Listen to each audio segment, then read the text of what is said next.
여러분, 오늘은 그 다니엘서에 대한 이야기를 말씀을 나누는데, 오늘은 5장을 중심으로 5장과 6장을 중심으로 말씀을 나누려고 합니다. 여기 고대에 여러분 신이라고 하는 개념은 만물의 척도라고 했습니다. 신을 만물의 척도다. 신이 모든 것의 중심이 된다라고 하는 거죠. 고대 그리스에는 모든 사물에는 신의 이름이 다 붙여져 있습니다. 신들이 우리가 지난번에 다니엘에 대한 이름이라든가 그 친구 이름들을 볼 때 다 신들의 이름을 붙였잖아요. 그처럼 고대에서는 신의 이름을 많이 붙여서 그렇게 사용했습니다. 그리스 로마 신화에 대한 이야기를 쭉 보면 고대 그리스 신화에는 대표적인 신이 있어요. 12개의 신이 있습니다. 모든 신과 인간의 아버지라고 불리는 제우스 신이 있습니다. 로마에서는 이거를 주피터라고 이렇게 불렀죠. 제우스의 부인인 헤라 알죠? 헤라. 그 화장품 이름도 있잖아요. 헤라. 그 이름을 붙인 겁니다. 그 다음에 제우스와 헤라 사이에서 난 아들 불의 신 헤파이스토스. 그 다음에 역시 제우스와 헤라의 아들인 전쟁의 신 아레스. 제우스의 머리에서 모친이 없이 완전 무장하고 태어났다 해서 딸 아테나. 우리가 잘 알고 있는 태양의 신 아폴로. 제우스와 마이아의 사이에서 태어난 헤르메스. 얘들 드라마 만화에도 그런 얘기 하는 말씀 이렇게 많이 하잖아요. 그 다음에 비너스로 잘 알려진 사랑과 미의 신 아프로디테가 사랑과 미의 신, 우리가 잘 알고 있는 비너스 이렇게 부릅니다. 제우스의 동생이며 바다의 신 포세이돈, 사냥의 여신 아르테미스, 농업의 여신 데미테르, 가정의 수호신 헤스타티아. 그들 외에 수많은 ним프라고 해서 요정들이 있습니다. 위에도 술의 신 바쿠스, 그 다음에 승리의 여신 니케라고 해서 원래는 나이키, 그게 승리 상표 거기서 다 나온 겁니다. 죽음의 신 하데스, 포도주의 신 디오니소스, 이렇게 신들이 있습니다. 고대의 모든 사물에 신을 붙여가지고 신을 섬기는 그런 일들이 많이 있습니다. 신화에 그런 이야기가 많이 나오죠. 고대에는 신이 모든 만물의 척도였다, 중심이었다 하면은 현대는 어떠는가? 인간이 만물의 척도로 살아가고 있습니다. 사람들의 생각 속에 현대는 모두가 다 인간이 중심이에요. 유명한 본 헤프라고 하는 사람이 이런 말을 했습니다. 현대는 무종교의 시대다.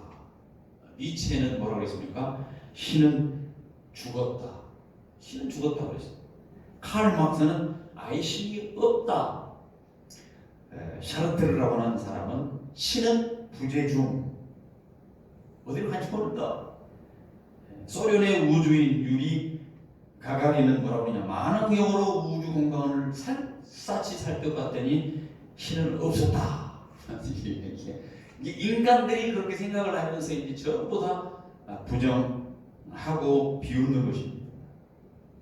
자, 오늘 제가 왜 이런 말씀을 먼저 써드리냐면은 신이 없다.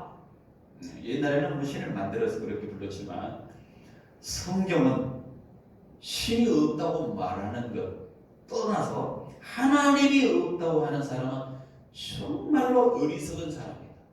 그리고 하나님이 없다라고 생각하고 인생을 사는 그 교만한 사람이 최후가 어떤 것인가를 보여주는 것이 오늘 본문의 말씀. 하나님이 없이 살아가는 것, 하나님이 없다고 부정하는 사람, 그리고 그 하나님이 없다라고 하는 사고 속에서 세상을 살아갈 때 교만하게 살아가는 그 인생이 얼마나 비참한 그런 최후를 맞이하는가를 보여주고 있는 게 오늘 본문입니다. 성경의 구약에 보면 그런 표현이 있죠. 10편 14편에 어리석은 사람은 그 마음에 이르기를 하나님이 없다 하도다. 하나님이 없다고 생각하네요. 우리 중에 하나님이 없다고 생각하는 사람 없죠. 오늘 본문에 이 벨사살 왕이 있습니다. 이 벨사살 왕은 우리가 지난주에도 살펴봤지만 느부갓네살 왕이 세운 그런 바벨론의 그러한 왕입니다. 느부갓네살을 이어서 두 번째 왕이 된 사람이 벨사살이에요. 그 다음에 세 번째 왕이 누구냐? 다리오예요. 다리오. 근데 이 벨사살이 아들이라고 말하고 성경을 신앙하고 있지만 사실은 느부갓네살의 손자예요. 왕의 계보를 쓸 때 대부분 왕을 따라서 그 아버지라고 이렇게 부르는 경우가 있죠. 그래서 그는 아버지, 즉 말하면 할아버지 느부갓네살의 뒤를 이어서 왕이 됐는데, 그가 왕이 되자 제일 먼저 한 일이 뭐냐? 왕위를 축하하는 대연회를 열어요. 대만찬을 열리는 거예요. 그는 귀인들을 각종 전국에 얘기해서 1000여 명을 다 초대해서 큰 잔치를 배설을 하고, 그가 술을 마실 때 명하여 예루살렘에서 과거의 그 바벨론 포로로 잡혀올 때 예루살렘에 있었던 그 하나님의 성전에 있었던 그 그릇들이 있다. 금그릇, 은그릇, 그런 기명들을 다 가져오게 되는데, 술을 마실 때 명해서 그때 예루살렘에서 가져온 그것을 가져오너라 해서 그것을 가져와서 그것을 가지고 뭘 하려고 그러냐? 거기다 술 담아서 자기들이 마시겠다 이거예요. 다시 말하면 그들은 그 성전의 기명으로 마실 때에 금, 은으로 만든 그것을 가지고 그 하나님을 찬양했던 그 도구를 가지고 자기들이 지금 금, 은, 그것으로 만든 그 신들을 찬양하고자 그것을 술잔으로 건배를 주려고 하는 것입니다. 그들이 이와 같은 짓을 하는 것은 그렇게 나라를 번창하게 했던 그 왕, 앞선 왕 느부갓네살 왕보다도 이 벨사살은 자기가 더 위대한 왕인 것을 과시하기 위해서 천국에 있는 유지들을 불러서 지금 대잔치를 열게 되었던 것입니다. 그는 그의 아비 느부갓네살 왕은 어떻게 보면 옛날에 잘 알았듯이 사드락, 메삭, 아벤노고 다니엘 세 친구가 풀목불에서 살아나는 것을 보고 느부갓네살이 물었어요. 이야, 이건 진짜 내가 섬기는 이런 우상 대신이 아니고 진짜 다니엘의 세 친구 사드락, 메삭, 아벤누고가 믿는 그 하나님이 참 하나님이구나. 그러니까 저 뜨거운 7배의 뜨거운 불 속에서 들어갔더라도 머리끝을 하나 상하지 않고 이렇게 하지 않았느냐. 그래서 그 하나님을 두려워하고, 그래서 나중에는 물론 이제 하나님을 거역해가지고 나중에 하나님이 교만해서 느부갓네살을 뭐라고 했어요? 쳤죠. 그래서 7년 동안 무슨 일을 했습니까? 하나님의 벌을 받아가지고 들짐승처럼 사는 거예요. 그래서 정신을 잃고 그야말로 들짐승처럼 풀을 뜯어먹고 사는 그런 지경에 이르렀던 사람이 느부갓네살 왕입니다.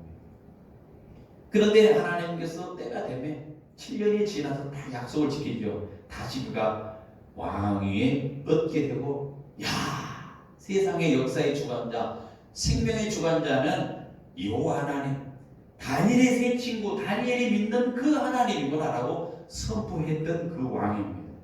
그래서 그 두려운 마음을 가지고 있던 왕이 드디어 하나님을 두려워하게 되고 경외하는 그런 고백을 하게 되죠. 그 부친의 뒤를 이어서 벨사살은 왕이 되었는데, 아버지가 참으로 자기들이 생각했던 그 바벨론에 그런 많은 신들이 있는데 어째 다니엘과 그 친구들이 말하는 그 신을 섬기고 그들에게 그렇게 따라서 아버지가 그런 짓을 할 수 있느냐 하면서 거기 반박을 가지고서 못마땅하게 생각하는 사람이 누구냐? 이 벨사살 왕입니다. 그는 적어도 나는 우리 아버지같이 저 노예들이 섬기는 신을 섬기는 그 하나님을 섬기지 않겠다. 이렇게 우리를 번영하게 해준 것이 뭐냐? 우리가 만든 금신상, 은신상, 이런 신이 아니겠느냐? 그렇기 때문에 나는 우리 아버지가 훨씬 위대한 왕임을 내가 모든 사람에게 보여주겠다 하고 그런 생각을 가지고 지금 1000명의 귀인들을 모집해서 잔치에 벌인 것입니다. 그래서 그는 주기식을 거대하게 치르고 그의 섬기는 금 웬 신상에게 경배하게 하였습니다. 이런 행위는 어떻게 보면 하나님을 무시할 뿐만 아니라 그의 아버지 느부갓네살이 두려워했던 그 하나님을 멸시하는 일이요. 더 나아가서 교만하기에 이를 데 없는 그런 망난이 지었다는 것입니다. 다니엘이 그가 그렇게 했던 그것을 행동을 지적을 하죠. 5장 22절에 그렇게 말을 하고 있습니다. 벨사살 왕이여, 왕은 그의 아들이 되어서 이것을 다 알고도 아직도 마음을 낮추지 아니하고 23절에 도리어 자신을 하늘의 주제보다 높이며 그의 성전 그릇을 왕 앞으로 가져다가 왕과 귀족들과 왕후들과 후궁들이 다 그것으로 술을 마시고 왕이 또 보지도 듣지도 않고 보지도 듣지도 알지도 못하는 금은 구리 새와 나무 돌로 만든 신상을 찬양하는 도리어 왕의 호흡을 주장하시고 왕의 모든 길을 작정하시는 하나님께 영광을 돌리지 아니했습니다 라고 다니엘이 책망을 합니다. 그럴 때 그런 책망을 듣고 있는데 갑자기 벨사살 왕이 이렇게 찾아가서 벨사살 왕 건너편에 담벼락에 글씨가 메네메네 데겔 우르바실 글씨가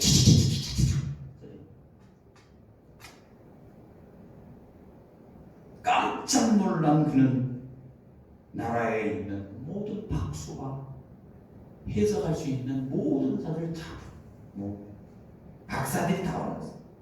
그걸 해석이 뭐라 그러나? 저 글이 도대체 무슨 글씨인지 모르겠는데 하여튼 해석하라. 아무도 해석 안 했어. 그의 부인이 후궁이 그를 첨가하죠. 누구를? 다니엘을 첨가합니다. 메네메네 데겔 우르바신이라고 이 단어를 해석할 수 있는 사람은 없습니다. 다니엘 밖에 없습니다. 다니엘에게 물어보는 거예요. 다니엘이 해석을 하죠. 그 뜻을 해결하는데 메네는 하나님이 이 왕의 나라의 시대를 세워서 그것을 끝나게 했다는 것이고 데겔은 왕이 저울에 달려서 부족함이 되었다 하며 베레스는 왕의 나라가 나뉘어서 메대와 바산에서 페르시아 사람에게 준 바 되었다 하며 라고 이렇게 뜻을 쭉 해석을 합니다. 한마디로 말하면 벨사살 당신의 시대는 이제 끝이야.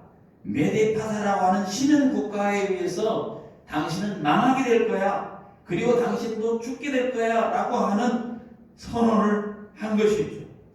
이 얼마나 이 말을 듣고 두려운 말이겠어요. 그 말을 했던 다니엘도 대단한 사람 아니겠습니까? 네가 나한테 그런 말을 할 수 있어 하고 칠 수도 있는 상황이었습니다. 그런데 하나님이 그를 보호하시고 우리가 오늘 본문에서 통해서 보려고 하는 것은 뭐냐? 이 메네메네 데겔 우르바실이라고 하는 그 단어 속에서 우리가 어떤 것을 생각해 봐야 하는 것이냐 하는 것이죠. 먼저 메네라고 하는 것은 하나님이 이미 나의 왕의 나라를 세워서 그 시대를 세워서 그것을 끝나게 했다라고 하는 뜻이 있습니다. 벨사살의 왕의 나라와 일생이 끝나버린다는 말씀입니다. 여러분, 우리도 마찬가지죠. 우리 각 사람에게는 하나님이 정해준 날이 있습니다. 그 날이 오면 아무리 권세를 가진 사람도, 아무리 많은 재산을 가진 사람도, 이상과 꿈을 가진 사람도, 아무리 덕망이 높은 사람도, 아무리 많은 재산을 가진 사람도 모두 다 손을 털고 일어나서 하나님의 심판대 앞에 설 수밖에 없습니다. 하나님 앞에 설 때에 두려움 없이 공포함 없이 설 수 있는 사람이 누구 있어요? 아까 말씀인 메네메네 데겔 우르바실 할 때에 성경을 보면요, 이 벨사살이 다리가 두 다리가 이렇게 그 얘기를 해석합니다. 죽음 앞에 안 뜰 사람 아무도 없습니다. 우리 각 사람은 땅에서 하나님께서 허락하신 날 동안 살다가 마지막 날을 맞이하게 된다고 하는 경고가 이 속에 들어있어요. 그날에 하나님께서는 너는 이 땅에서 순례대에 여행을 했느니라 이제 가자 라고 말씀하실 것입니다. 그날 그 시간에 하나님께서 벨사살 왕에게 하시는 것처럼 너는 교만했다. 나를 알지 못하고 살았다. 내게 영광을 돌리지도 않아 살았다. 네가 이제 앞으로 겪어야 될 고난과 고통은 영원히 지속될 것이고 그것이 저주의 시작이 될 것이다. 이런 선언을 듣는다면 얼마나 비참하겠습니까? 여러분, 벨사살 왕은 그의 아버지 느부갓네살이 교만하여서 7년 동안이나 뭐를 했어요? 들에 가서 소들이 뜯어먹고 풀을 뜯어먹고 살았던, 짐승처럼 풀을 뜯어먹고 살았던 것을 보면서 이렇게 생각했어요. 야, 정말로 하나님, 여호와 하나님, 이 세상의 모든 역사를 주관하신 하나님을 섬기지 아니하고 하나님을 배반하고 자기 힘으로 살아가는 사람의 비참함이라는 것은 저렇구나라는 것을 깨달아야 되는데, 오히려 우리가 아버지가 미쳐서 저랬지 라고 생각하면서 멸시를 하고 하나님 앞에 교만하여서 하나님을 향해서 하나님을 대적하는 신상을 만들어서 온 백성에게 전하는 그 교만의 저주의 대가가 바로 저런 것이다 라고 알고 인정하였다면 그가 아마 그의 아버지의 그 유혹 업적을 따라서 다른 세상을 꿈꿨을 거예요. 그런데 어땠습니까? 벨사살 왕은 자기 아버지의 그런 사건을 다 알고 있었음에도 전혀 관여치 않냐. 도리어 스스로 하늘의 주제를 거역하고 자기를 높였다는 거죠. 자기가 중심. 아까 말했잖아요. 세상의 모든 사람의 중심은 자기라고. 현대는 자기가 중심. 자기가 신이에요.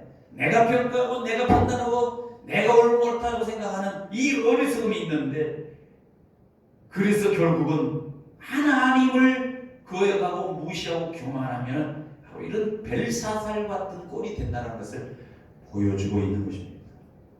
우리 젊은 사람들은 더 그렇게 많이 하잖아요. 젊은 사람들에게는 자기가 영원히 산다고 하는 감각이 있는 것 같아요. 그죠? 젊으니까 우리는 죽지 않는다. 그래서 영원히 산다고 하는 생각이 있을 뿐이지 언젠가 죽는다는 생각을 전혀 안 합니다.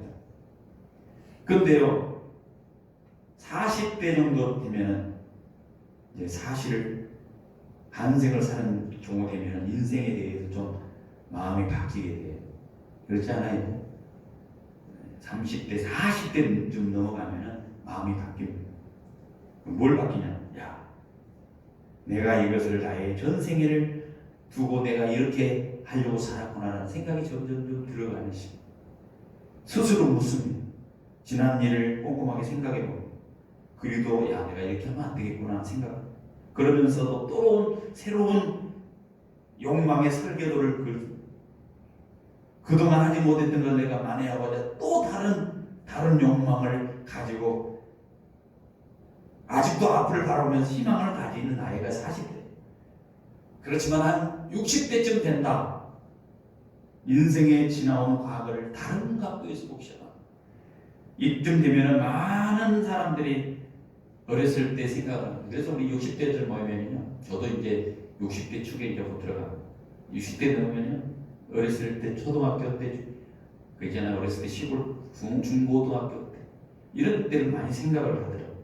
동창들이 모이면서 이미 가버린 그 시간들을 생각을 하면서 야, 그랬었지 이러는 거야.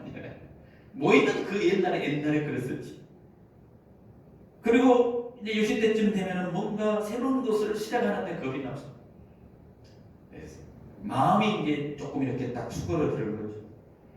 동작도 옛날같이 안 해. 재빠르게 못하니까 마음은 굴뚝 같아요. 런닝구를 딱 하고 있는데 안 돼요. 그리고 아침에 일어나면 괜히 손가락 한 마디가 막 아프기도 하고 다리 관절이 아프기도 하고, 안 아픈 데가 보면 아무런 이유 없이 거기가 통증이 오기 시작해요. 그러면서 내가 힘이 옛날 같지 않구나 라는 생각을 하게 됩니다. 그래서 얘들을 보면 생각을 달라져요. 옛날에는 뭐 청춘 뭐 그런 거 생각하지만 참 저 때도 나도 있었지. 부러워하게 되고 그 발랄하고 활기찬 모습을 보면서 자기의 옛날에 살았던 그 즐거움을 회상해 보기도 합니다. 근데 모세가 그러한 우리 신편을 너무 잘 알고 모세는 이렇게 표현했습니다. 노년기에 기도하기를 우리의 사는 날을 가르치사 우리의 마음이 지혜롭게 하소서. 우리가 살아가는데 날마다 살아갈 때 지혜가 있어야 돼요. 세상 살아가는데 지혜가 있어야 돼요. 30대, 20대, 30대, 40대 다 다릅니다. 근데 그 시대를 잘 살기 위해서는 뭐를 해야 되느냐? 나의 날이 20대, 아니 30대 어떻게 살았을지 모르지만 내가 지혜롭게 살았으면 좋겠다라고 하고 하나님 앞에 도움을 구하고 사는 것, 그것이 굉장히 필요한 것이라는 거죠. 만일 젊은 날에 늙은이를 생각하고 산다면 그 젊은이가 늙었을 때 어떻게 된다는 것을 안다면 젊음을 헛되이 보내지 않냐고 지혜롭게 살아요. 하우스트라고 하는 작품을 쓴 괴테가 그런 말을 했어요. 늙은이의 지혜를 가진 젊은이의 모습을 파우스트라고 그렇게 작품에서 표현을 했는데 그 결론은 불가능하다라고 이렇게 말을 합니다. 그러나 한 가지 방법이 있다고 얘기하는 뭐냐? 늙은이의 지혜를 가진 젊은이가 없지 않아 있다는 거예요. 그게 누구냐? 바로 다니엘 같은 사람. 다니엘은 젊은 사람 아니었습니까? 젊었을 때 하나님이 어떤 분인가를 알고 끝을 정하여 역사의 주관자, 역사를 인도하는 생명을 주관자가 누구를 확실히 알고 그것을 붙들고 살았어요. 지금 여기에 있는 다니엘이 지금 이쯤에 와서 벨사살 때쯤에는 한 80세 나이가 된 거예요. 수많은 시간이 걸려서. 젊을 때의 지혜를 가져서 많은 사람들에게 호령할 수 있는 사람으로서 나타난 사람이 다니엘이에요. 성경에 많은 그런 사람이 있잖아요. 요셉 같은 사람이잖아요. 어렸을 때에 17세 나이에 형들에 의해서 팔려가지고 애굽에 팔려서 보디발에 있을 때 종살이 있었잖아요. 그리고 거기서 국무총리가 돼서 그야말로 그의 가족을 다 구원하는 그런 지혜로운 사람. 그가 그렇게 했던 비결은 늘 삶 속에서 하나님이라고 하는 사람들하고 소통을 하고 하나님과 동행했던 사람입니다. 다윗도 그런 사람이지. 솔로몬도 그런 사람입니다. 우리가 성경에 있는 인물들 보면 젊지만 늙은이가 가졌던 그 지혜를 다 가지고 살았던 사람들이 성경에 나옵니다. 그런 지혜로움이 아니면 우리는 이 세상을 제대로 살아갈 수 없죠.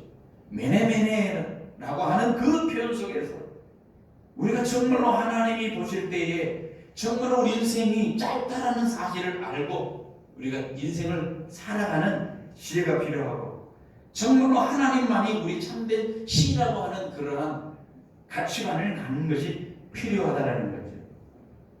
언젠가 우리가 다 한 번은 하나님 앞에 서기 때문에 그렇다는 거죠. 또 여기 보니까 메네메네 두 번하고 베겔이라고 하는 거, 베겔. 이 베겔이라는 말은 왕이 저울에 달려서 부족함이 보였다 그런 말입니다. 저울은 공의를 상징합니다. 정상적인 사람은 그 생각 속에 뭐가 있냐면 선과 악에 대한 올바른 인식이 있어요. 그래서 올바른 처리 방법을 알고 있습니다. 무엇이 어떻게 해야지 정당하고 이것이 올바르지 않다. 무엇이 선이고 무엇이 악이다라고 하는 방법을 알고 있습니다. 그래서 올바른 일에 대해서는 열심히 정성껏 최선을 다한 생각을 가지고 있고 나쁜 일에 대해서는 안 해야 된다는 생각을 가지고 있는 게 정당한 사람입니다.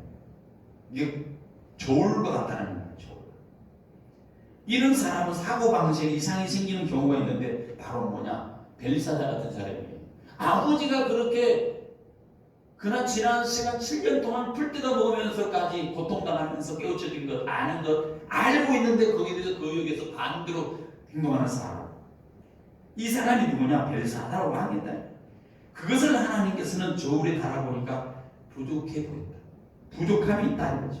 악한 것에 대해서 거부를 해야 되는데 그리고 선한 것에 대해서 수용심을 가져야 되는데 그러지 못하고 저울에 균형을 잡히지 못하는 그런 상황이 있다는 거지.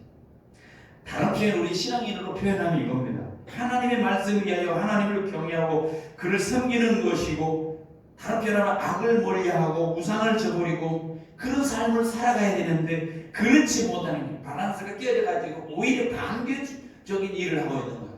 하나님은 멀리하고 우상은 높이고. 이게 바로 뭐냐? 저울에 달려서 부족한 벨사살의 모습입니다. 그런 하나님의 능력에 대해서 몰랐겠습니까? 알았어요. 그러나 그의 할아버지 느부갓네살 왕이 7년 동안 정신 이상이 되었던 그 사실도 알고 있었고, 그리고 7년 후에 정신이 돌아왔을 때 그의 할아버지가 하늘의 왕 되신 하나님을 찬양하며 높이 선언한 사실도 알고 있었습니다. 그리고 어떤 누구도 그 하나님을 향해서 대적하거나 나쁜 말을 하는 것은 저주를 받는다는 그 선포도 분명히 알고 있었습니다. 할아버지가 성전의 금은 기명들을 그가 높이고 찬양하고 하나님께 올려드렸다고 하는 사실도 알고 있었습니다. 그러나 그는 하나님을 참남히 여기고 감각이 없이 금, 은, 녹, 목, 석으로 신을 찬양하고 있었다는 거예요. 보지도 듣지도 못하는 그 신에게 절하고, 뭐 요즘 다 그러잖아요. 저기 뭐 산에 올라갈 때 여기 뒤에 우리 여기 교회 바로 뒤에 보면 신당이 신단이 있어요. 신당 비석 하나 쳐져 있어요. 지난 며칠 전에 제가 이 산으로 산책하러 올라갈 때 어떤 여자분이 젊은 세대기 다 자리를 잡고 있어서 이렇게 하고 있는 거예요. 그냥 비석 하나 했어요. 신단이라고 하고 자기를 만드는 비석이에요. 돌 앞에 그냥 하고 있어요. 아이고, 말을 합니까? 반항을 합니까?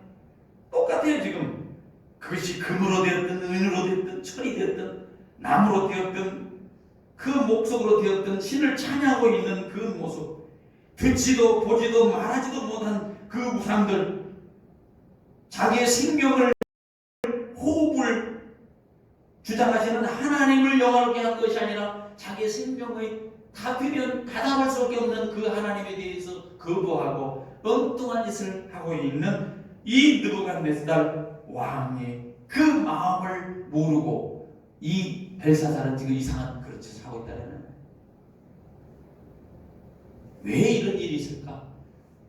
한마디로 말하면 하나님께서 그들에게 주신 은총에 대해서 감사하지 아니하고 하나님을 배반했기 때문이라. 그래서 다니엘이 왕이 어찌 그리 교만하여, 교만하다고 하는 거예요. 마음을 낮추지 아니하고 하나님 앞에 인간이 교만한 거예요.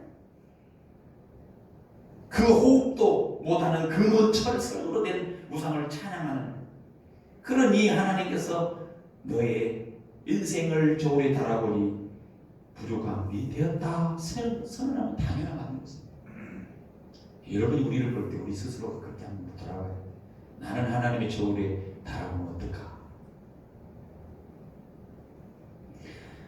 마지막 세 번째 보니까 벨사살 왕이 나라가 나뉘어서 이제 메대와 바사에게 주어질 것이다. 우르바시, 메네메네 되게 우르바시. 그날 밤에 갈대아 왕 벨사살이 죽임을 당하고 메대 사람 하사 사람에게 끝나고 메대 사람 다리오가 그 나라를 얻었습니다. 그때 나이가 마지막 절에 뭐라고 했습니까? 62세다. 62세다. 표현했어요. 여러분 보세요. 하나님께서 우리에게 주신 인생명 아닙니까? 하나님이 주신 그 생명 역사관을 인정하지 않고 자기 마음대로 교만하고 살 때 그가 생명이 어떻게 끊어집니까? 하나님의 명령대로 그가 죽은 거예요. 그 얘기를 듣자 벨사살이 그냥 죽은 거예요. 네 생명은 끝났다. 끝난 거예요. 그래서 하나님이 그 나라를 메대와 바사에게 즉 메대 사람 다리오에게 그 나라의 왕을 옮겼습니다. 왕위가 넘어가 버립니다. 예수님께서 그런 말씀하셨어요. 부자에게 부자가 돈 많이 번다는 거예요. 어찌됐든 복권이 됐든 뭐 아니면 투자를 했든 뭐 요즘 뭐 무슨 투자입니까? 주식 투자를 했든 뭐 코인을 했든 많은 돈을 벌었다 합시다. 야, 나는 너무 부해서 이 부를 쌓아줄 것이 없어. 이 많은 돈을 감당할 수 없어. 야, 내가 어떻게 하면 좋을지 하고 오래된 그 집을 다 헐고 창고를 짓고 거기에 내가 축적을 하고 대대자손 뭐가 되겠다 저축을 하고 은행에다 저축해놓고 투자를 해놓고 살겠다 하고 그렇게 말합니다. 그때 주님이 뭐라고 말합니까? 어리석은 자야, 오늘 밤 내가 내 영혼을 불러가면 너의 그 부가 누구의 대시 되겠느냐. 사람은 내일 몰라. 자꾸 그걸 모르고 합니다. 우리가 이 성경을 보면서 명심해야 될 것은 하나님께서 세계 초대 강국이었던 그 느부갓네살 왕을 이어서 벨사사를 평가하신 것처럼 지금도 모든 사람을 평가하고 계십니다. 나를 평가하고 계시다. 나를 하나님의 표준에 저울에 달아보고 계신다는 거예요. 함량이 미달되면 역사의 무대에서 나를 내리는 거예요. 네 인생은 다 끝났다 내리시는 거예요. 벨사사를 왕에서 내려서 그걸 죽게 하신 것처럼 바벨론 왕을 바벨론의 그 영원하리라 라고 했던 그 아버지의 그 뜻을 그대로 주면서 하나님을 거역했던 그 왕을 내리시는 거예요. 그러나 반대로 비록 포로의 신분으로 이역만리 바벨론에 끌려와서도 하나님의 평가에 있을 때 야, 너는 됐어. 합격 점수를 받으면 아무리 어려운 상황, 문제 6장에 보면은 다니엘이 사자굴에 또 던져집니다. 4장 3장에서는 그가 불이 뜨거운 불 속에 던져졌지만 살아갔어요. 하나님께서는 아무리 어려운 지경이 있다 할지라도 포로로 되어있다 할지라도 그를 붙들어서 살리실 뿐만 아니라 나중에는 총리가 되게 하는 그런 일을 하게 됩니다. 다니엘이요 세 왕을 섬겨요. 어떻게 포로로 끌려가지고 세 왕까지 다 섬기면서 총리까지 오르겠냐. 그래서 이 사람이 말하잖아요. 나중에 내가 만약에 그 꿈을 해석하면 너를 셋째 다리까지 앉혀주겠다. 세 번째 자리에 앉혀주겠다. 실제로 다니엘이 다리오가 왕이 되었을 때 국무총리까지 됩니다. 비록 포로로 끌려왔지만 1대, 2대, 3대를 이어가면서 그 왕위를 계승했던 이유가 뭐였냐? 바로 하나님께 쓰임받을 때 하나님에 대해서 하나님의 평가를 제대로 받은 사람의 모습이라는 것입니다.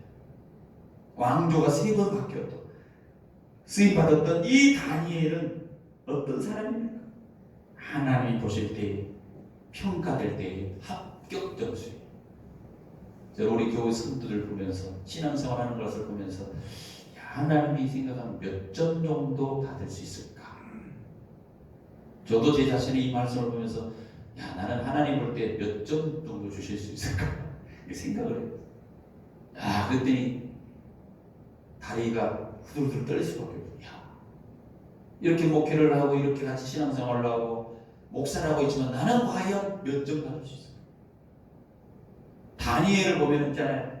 그 많은 사람을 이제 다 못 맞췄어요. 해석하지 못했어요. 그런데 이 벨사살 앞에 당당하게 서서 내가 죽음을 내가 두려워하지 않고 내가 하나님의 뜻을 설명하겠소 하고 메네메네 대결 우르바시라고 다 선포했던 것은 다른 많은 그러한 해석자들 나타나고 거짓말로 이렇게 할 수 있었던 그런 일이었지만 다니엘은 목숨을 담보로 해서 했어요. 하나님 앞에서만 나는 살겠다라고 하는 그런 의지가 있었던 것이죠. 하나님의 평가를 본 것이죠. 여러분, 우리가 메네메네 대결 우르바신이라고 하는 이 단어를 들을 때마다 역사를 주관하시는 분이 하나님, 그리고 그 역사의 주관자인 하나님을 인정할 때 반드시 하나님은 우리를 들어서 높여주실 뿐만 아니라 우리 생을 책임져 주시는 하나님의 것을 믿어야 할 것입니다. 이 믿음을 가진다면 비록 이 세상에 어렵고 이 세상에 고통스러운 일이 수없이 다가오고 그런 것들이 우리를 억압하고 우리를 눌리고 우리를 짓눌린다 할지라도 당당하게 다니엘처럼 승리의 계가를 하나님 앞에서 부르며 많은 사람들에게 영향을 끼치는 사람으로 살 수 있을 것입니다. 여러분과 제가 그런 은혜로 살아가는 복된 생애가 되기를 주님의 이름으로